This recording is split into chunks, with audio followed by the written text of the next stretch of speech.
Iya, oke. Pak D, saya dari tadi tuh terpesona sama pohon jenengan ini Pak D. Ini pohon durian bawor usia berapa tahun Pak D? 5 tahun. Di usia 5 tahun. Pak D mohon izin boleh merapat ke sebelah sini biar teman-teman lihat nanti. Usia 5 tahun berarti ini buah yang kembang yang keberapa Pak D? Ini baru yang pertama. Baru yang pertama. Ya. Luar biasa nih Pak D. Hampir setiap ranting ada buah, ada bunganya semua deh ya. Ya, Sampai alhamdulillah. ke atas itu teman-teman. Jenis bawor usia 5 tahun dan ini berbunga yang pertama kali, walaupun kita belum tahu nanti akan jadi buah atau tidak, tetapi mosok dari sekian banyak ada yang nyangkut. Insya Allah ada Pak D ya. Ya, Mudah-mudahan ada yang nyangkut nanti teman-teman. Pak D, kalau sepanjang merawat sampai dengan usia 5 tahun seperti ini, saya lihat dari sudut manapun tadi tidak ada selang pengairan. Ini kalau pas nyiram itu bagaimana Pak D? Kan itu kebetulan kita dekat dekat wangan air ya. Oh, saluran air irigasi. Air, ya. Irigasi ya. Jadi kan kebetulan itu kalau setiap saat bisa ngalir. Kalau kebetulan nggak dialiri, kita bisa langsung ke pusatnya, diarahkan ke aliran. Ini. Jadi pakai ngagem nopo nih Pak D? Biasanya sih kalau nggak pakai ember, pakai itu, kalau nggak dialirin ke tepi dulu supaya itu tepi nanti kan lebih dekat gitu ya. Iya, jadi dekat benar-benar manual Pak D ya. Iya. Jadi teman-teman, secara informasi di daerah Rakit ini tempat umumnya itu orang nanamnya jambu. Kemudian ada ini tanaman apa? Itu ini, pohon melati. Pohon melati yang diambil buat teh itu ya. Iya. Kemudian ada jambu-jambu, jeruk dan lain-lain. Tapi Pak D Sulis ini malah nanam durian. Jadi boleh diceritakan Pak D, awalnya tertarik dengan durian itu bagaimana Pak D? Ya sebetulnya kan kalau kalian lihat buah-buah yang lain kan kelihatannya biasa ya. Jadi kalau kalian lihat buah durian kan kebanyakan yang mengkonsumsi kan kalangan menengah ke atas. Jadi begitu kita ngelihat itu tertarik pasti karena peminatnya pun dari kalangan menengah ke atas. Betul. Jadi kan kemungkinan harga pun akan lebih menguntungkan lah daripada buah-buah yang lain. Betul. Jadi dari sudut pandang bisnis memang luar biasa Pak D ya. Maka dari itu Pak D memutuskan untuk nanam durian. Iya. Di tahun berarti sekitar kalau 5 tahun yang lalu sekitar 2017-18. Betul.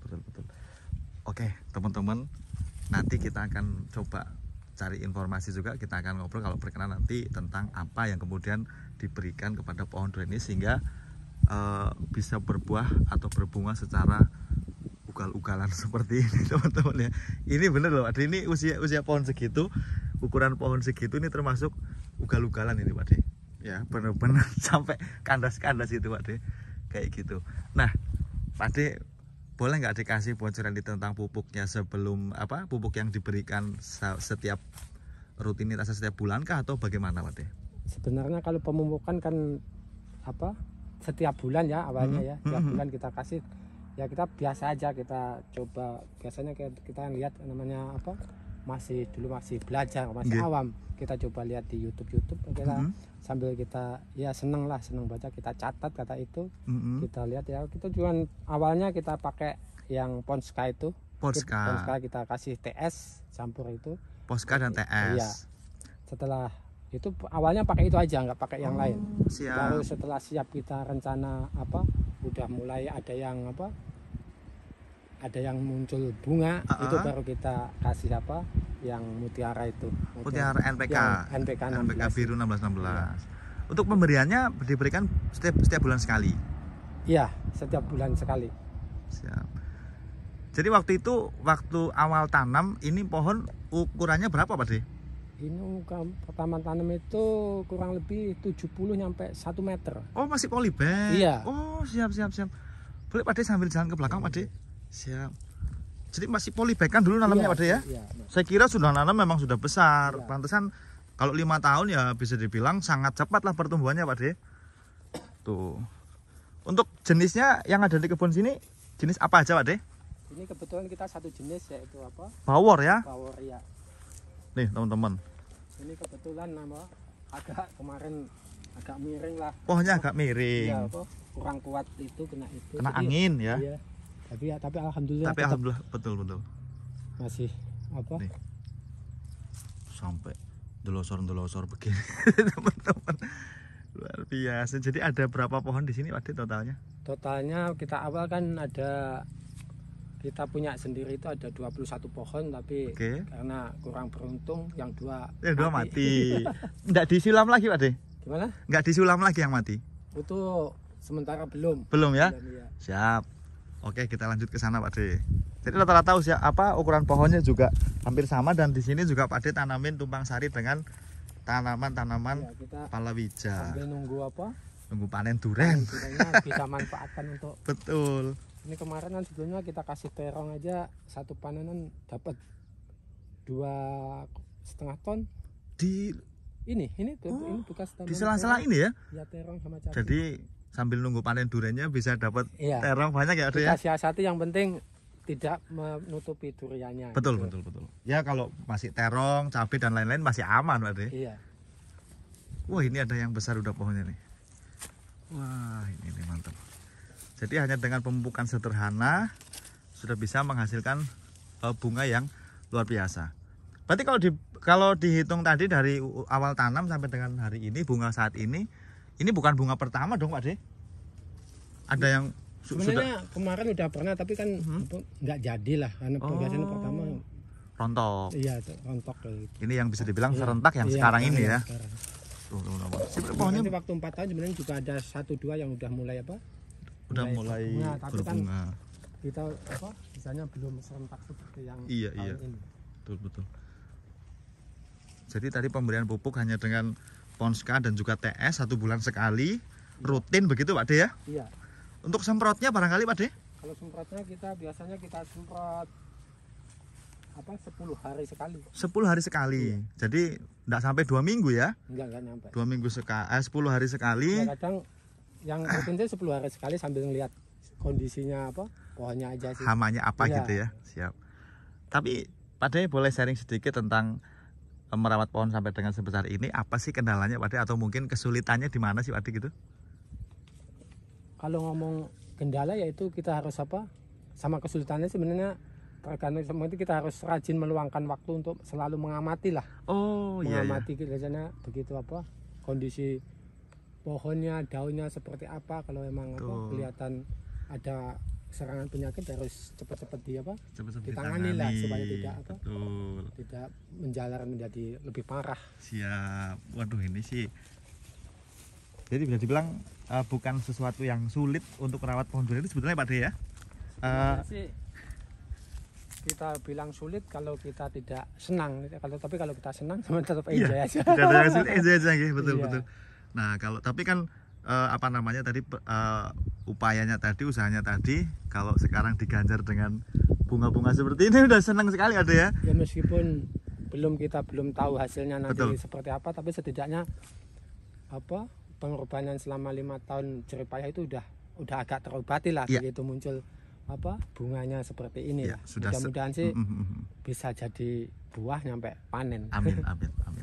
Dan kalau sampai dengan panen nanti mudah-mudahan ya mungkin Pak De dengan perkembangan media sosial zaman sekarang ya Pak De sudah bisa kira-kira sendiri lah teman-teman. Tapi kita tidak mau berandai-andai, mudah-mudahan nanti kita ada kesempatan lagi buat main ke sini ketika dia sudah menjadi butiran-butiran durian gitu.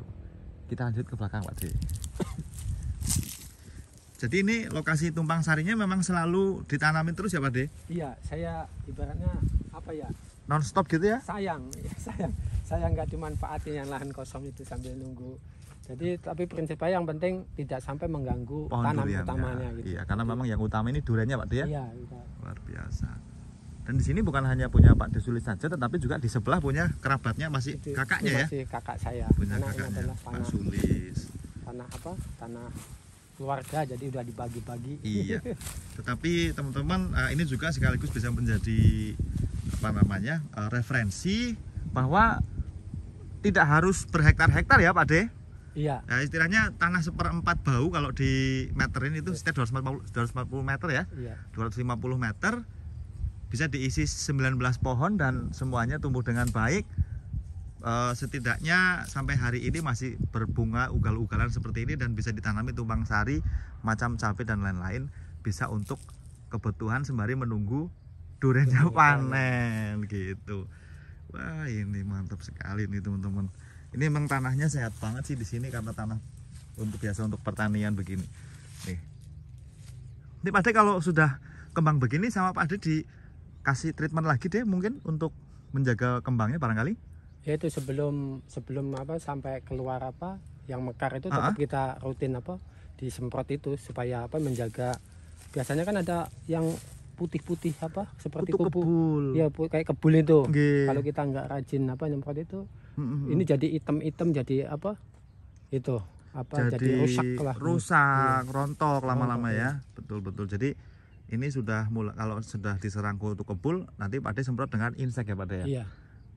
Tapi kalau basicnya sudah di pertanian Tumbang Sari begini, saya kira untuk obat-obatan durian itu sudah kurang lebih sama sih Pak Ade ya. Iya. Sama, jadi kalau wayai nyemprot sayur ya nyemprot ini juga gitu toh. Iya. Siap. Wih, mantap sini. Loh, ini jaraknya kasih berapa Pak Ade? Pohon ke pohon. Ini kemarin as ke as itu kalau nggak salah 6 meter. Oh, cuma 6 meteran ya? Iya. Hanya kita apa? Sama untuk mengejar apa kondisi lahan. Biar isi banyak gitu. Banyak gitu. Luar biasa nih teman-teman. Jadi lahan sempit bisa jadi duit lagi gitu istilahnya ada ya. Iya. Waduh. Benar-benar. Iya. Wah, ini juga semua ya deh, hampir semua pohon ya. Iya, benar-benar nggak ada yang absen nih, semua isi semua nih. Tuh, teman-teman sampai ke atas sana ya. Memang kalau jenis bawor itu memang terbilang cukup adaptif, bahkan sangat adaptif untuk berbagai kondisi tanah, Pak De. Gitu. Sebelah sana juga. Dan dengar-dengar tadi sebelum kita rekam videonya, Pak De sudah mulai panen kemarin, Pak De ya? Alhamdulillah yang dekat rumah. Dekat rumah. Sudah panen. Sudah dapat hampir 50-an kilo ada ya? Lebih malah ya? Lebih. Pertama kan 30 kilo. Yang kedua dapat hampir 20 kilo. Yang terakhir kemarin 15 sama 12 27 kilo. Wih, jadi totalnya sudah hampir 60 kiloan ya? Iya, kurang lebih. Oh, luar biasa nih teman-teman. Itu cuman 18 satu pohon itu ya? 18 tuh, biji, cuman satu pohon teman-teman sudah bisa menghasilkan hampir 5 juta rupiah dengan harga saat ini ya. Itu pun sudah ditarik dengan pengepul. Kalau dijual sendiri di customer harganya sudah pasti akan jauh lebih tinggi lagi. Tapi tadi sudah ada yang mulai jendol tadi di sebelah mana ya Pak De? Itu yang nomor 2 itu. Ini teman-teman lokasi kebun Pak De Sulis di Banjarnegara. Yang kemarin kita apa dulu sudah mulai. Oh, ini batangnya sudah. Ini kalau panen enggak usah manjat-manjat Pak De. Tinggal duduk di bawahnya udah. Itu yang sebelah belum mulai panen Pak De? Belum. Belum mulai berbunga? Belum. Yang tadi. Nih. Sudah ada yang mulai berbentuk loh teman-teman. Tuh di atas. Jadi di sini tuh apa durian bawor itu memang keunggulannya begitu. Jadi sudah ada yang mulai berbentuk, kemudian disusul lagi dengan bunga sehingga nanti dalam satu pohon itu panennya tidak serentak. Atau kalau orang Banyumasan biasanya menyebutnya itu sebagai milimintir Pak De. Iya, itu kan yang satu pohon kemarin kan 3 kali itu 3 fase. 3 kali petik ya? Iya. Artinya bahkan itu udah 3 kali petik, ini udah mulai ada yang kembang lagi. Ya, jadi mulai seperti ini. Itu kalau orang Banyumas bilang lemintir, milimintir gitu. Jadi terus menerus gitu Pak De.